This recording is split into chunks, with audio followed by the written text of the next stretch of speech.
Halo, assalamualaikum warahmatullahi wabarakatuh. Dalam video kali ini saya akan membahas tetap seputaran potong rambut atau barbershop.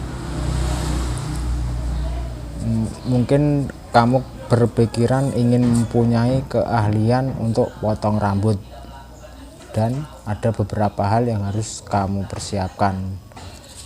Saya sudah mencatatnya di sini, dan kamu yang pengen punya keahlian potong rambut, ada beberapa hal yang harus kamu persiapkan. Biar kamu tidak lupa, silahkan siapkan kertas dan pulpennya untuk dicatat apa yang saya sampaikan, dan semoga bermanfaat.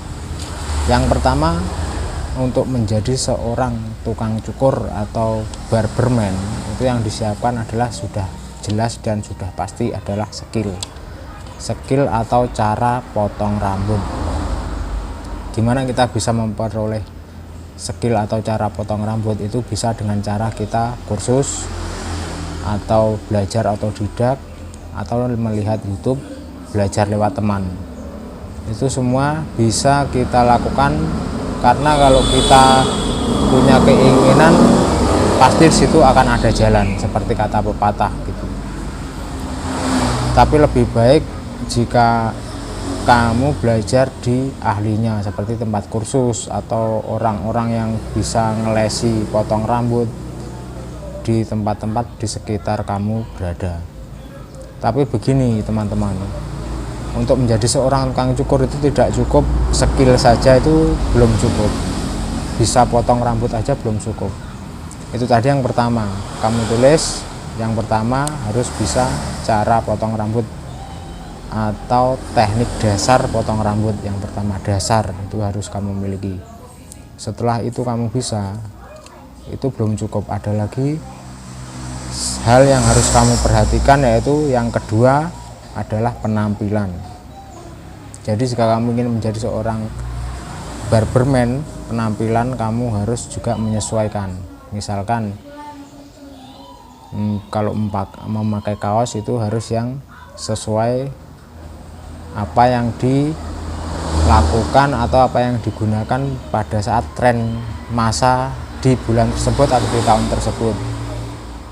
Kaos mengikuti tren, jangan pakai kaos jangan kebesaran, pakai kaos yang kaos yang tidak layak untuk kita memotong itu kita pakai, itu jangan. Terus pakai celananya, kalau bisa celana yang ukurannya itu pas dengan kaki, jangan sampai celana yang kedodoran. Pakai celana yang model pensil, itu bisa bagus.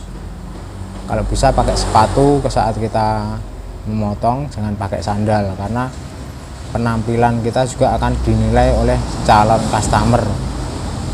Karena customer itu melihatnya kalau kita penampilannya itu meyakinkan, dari segi penampilan kita bagus, kita penampilannya baju tidak kedodoran, celana tidak kedodoran, pakai sepatu, tidak pakai sandal jepit, pasti pelanggan akan lebih yakin bahwa kita bisa untuk memotong rambut mereka. Oke, bisa dipahami ya untuk masalah penampilan. Dan selanjutnya adalah attitude atau sopan santun.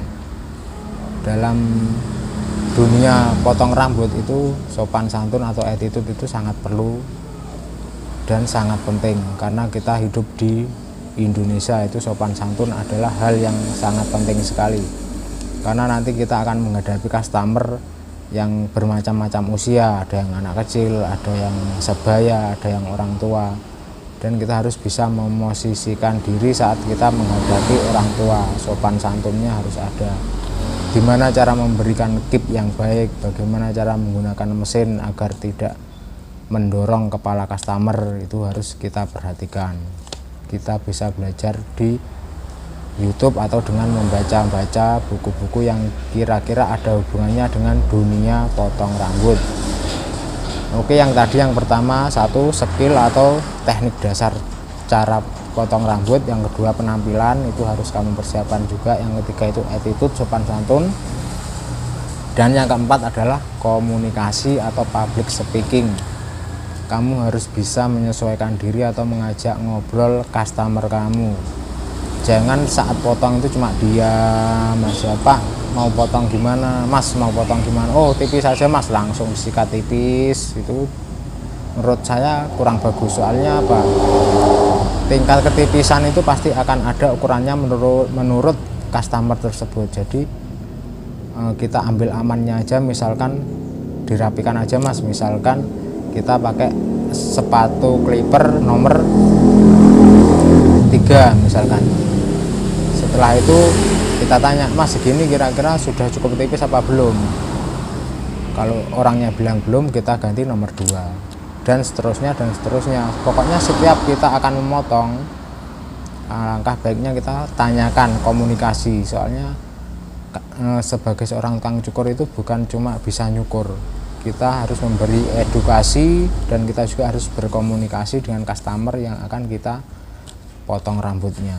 Soalnya kalau potong sudah terlalu pendek itu repot dan tidak bisa menyenangkan hati customer kita. Pasti dia akan kecewa, waduh kependekan, waduh kurang pas modelnya. Kan tempat usaha kita nanti juga akan menjadi sepi akhirnya, tidak sesuai dengan permintaan customer. Sekarang yang kelima yaitu mental kita harus siap. Soalnya kita akan bertemu juga dengan bermacam-macam customer. Ada yang berprofesi polisi, ada berprofesi ABRI, ada yang berprofesi Pak Lurah atau orang yang bekerja di dinas. Nah, dalam menghadapi customer yang berbagai macam-macam profesi itu, kalau kita tidak biasa menghadapi orang-orang yang berprofesi bagus seperti mereka, Pak Polisi, itu akan terasa sedikit grogi. Dan itu lumrah dialami oleh semua tukang cukur dimanapun. Itu pasti awal-awal begitu. Cuma kalau sudah terbiasa akan menjadi slow-slow aja. Dan itu harus kita miliki mental. Soalnya kita menghadapi customer itu cuma 2 orang aja, face to face, atau tukang cukur dan customer, tidak ada teman yang mendampingi, itu tidak ada. Jadi harus siap mental, siap untuk berkomunikasi untuk customer itu, biar supaya kalau kita mental yang kuat, kita pun motong rambutnya pun akan santai, tidak grogi. Itu pasti kalau mental kita sudah siap, itu harus kita persiapkan. Setelah mental yaitu yang keenam, relasi itu menurut saya juga penting. Soalnya apapun usaha kita, kalau kita punya banyak relasi itu insya Allah akan cepat sekali berkembang.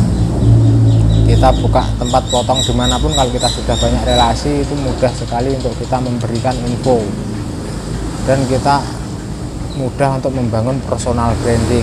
Minta teman relasi kita itu untuk mempromosikan tempat usaha kita, tempat barbershop kita, itu bisa sangat mudah sekali. Oke, mungkin itu semuanya bisa dipahami.